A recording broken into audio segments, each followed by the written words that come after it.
কার্যকলাপ। মা, আজকে শপিং এ গেছিলাম না, আজকে দেখুন আপনাদের জন্য দুটো শাড়ি কিনেছি, একটা আমার মায়ের জন্য, একটা আপনার জন্য। শাড়ি এনেছো?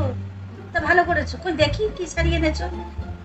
এই যে এটা আমার মায়ের জন্য কিনেছি, আর আপনারটা দেখাচ্ছি দাদা। এই যে এটা আপনার জন্য কিনেছি। বাহ বাহ, ভালো হয়েছে।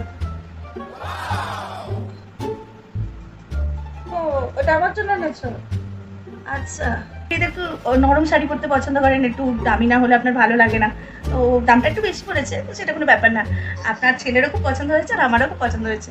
একদম নরম শাড়ি, দেখুন দেখুন, দেখি দেখি। আচ্ছা, এটা আমার জন্য, ভালো। আর এটা মায়ের জন্য। আচ্ছা, আমার জন্য কম দামি শাড়িটা নিয়ে আসবে, আর নিজের মায়ের জন্য এত এত টাকা দিয়ে দামি শাড়ি নিয়ে আসবে।